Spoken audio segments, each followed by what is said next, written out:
철도, 수월, 강도, 모유, 도원도, 화각, 국수석, 금정이장기, 거래도, 목란, 사척, 경각, 청동기, 평달육각, 박직지, 신체유절, 왕호, 천주공자, 이창원, 공사사, 여기장각, 고무석, 홍칠, 시비강풍, 혈방, 금동, 비루한, 이물이서, 백상사, 보동원어.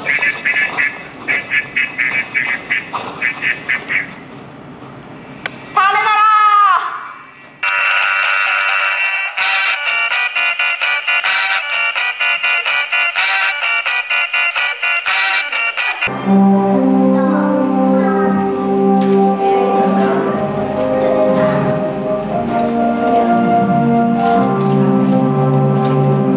여러분 안녕하십니까? KSH 뉴스 백송입니다.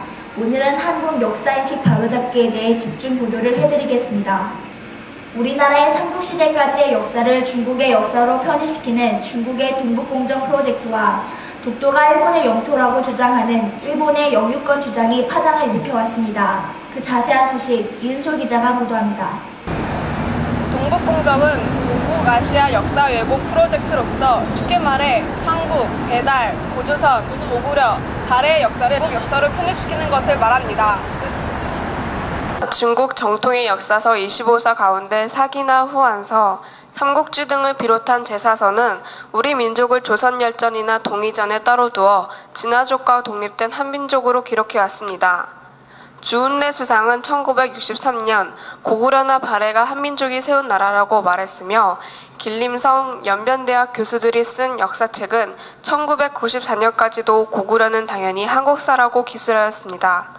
그러다가 중국은 1998년에 중국 고구려사를 펴내고 2002년부터 3조 원을 들여 고구려, 발해, 고려는 물론 고조선사도 중국사에 편입시키려는 역사 침탈 행위에 나서고 있습니다. 在大时的历史环境下，相复原历史的历史距离从来看，高句丽并不是中国的历史，是外国的历史。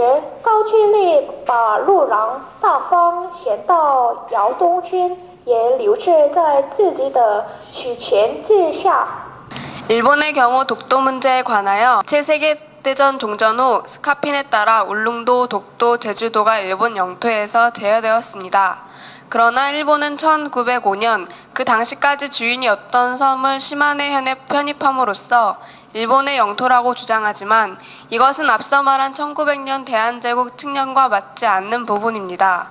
또한 샌프란시스코 대일 강화 조약에서도 독도의 영유권 반환이 명시되지 않았다고 항변합니다. 지금까지 일본은 독도에 대한 한국 측의 실효적 지배만을 인정하고 국제법적 권리는 인정하지 않았습니다.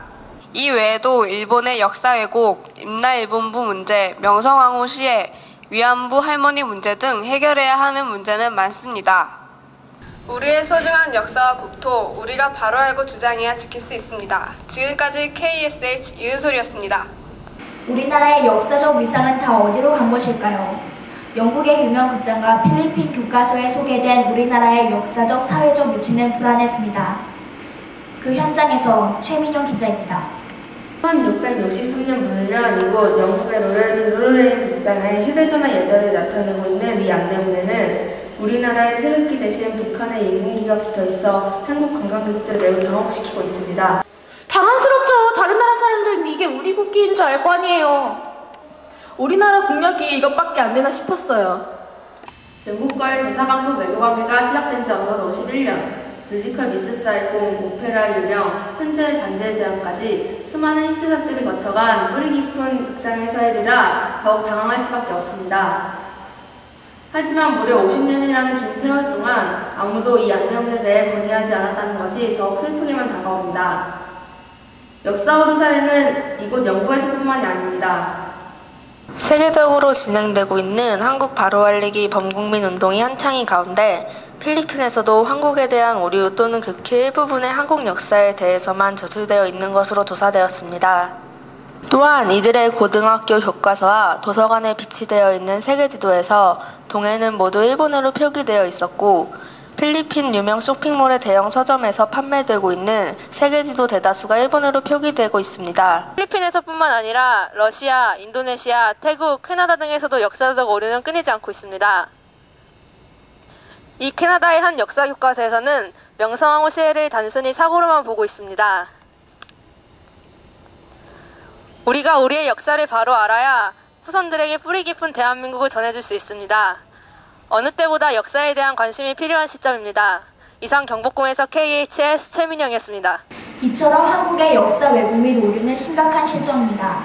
그러나 이것을 바로잡기에 나서야 할 우리 국민들조차 그 자세한 내용을 몰라 안이한 태도를 취하고 있는데요.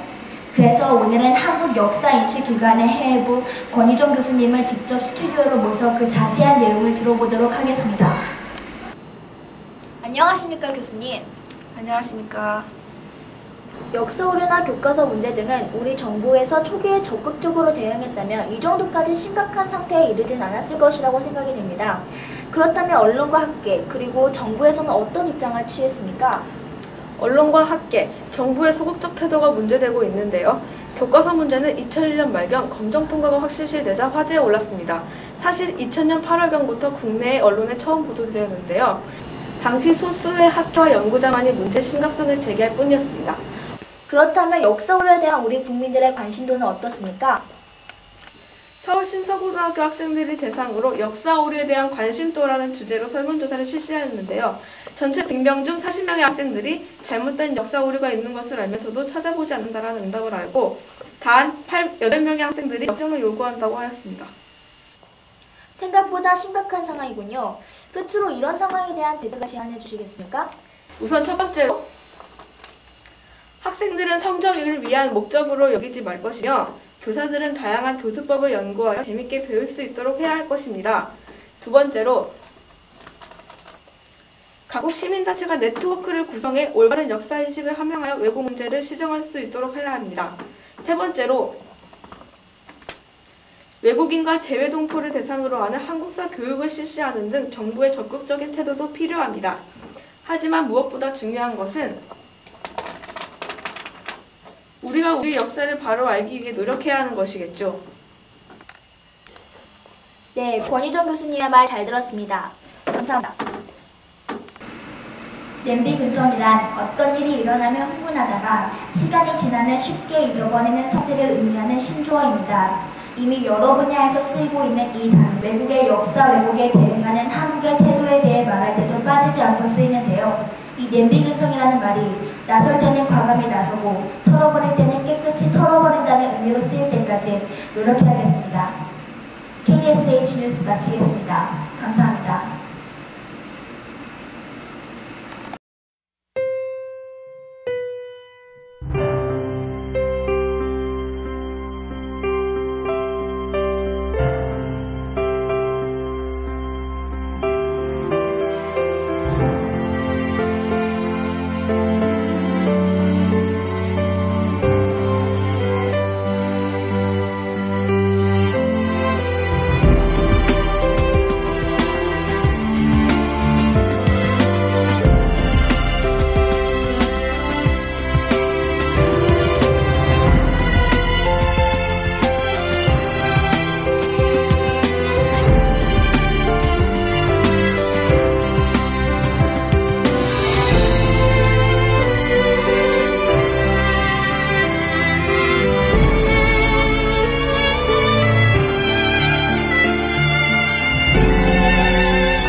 힘내세요.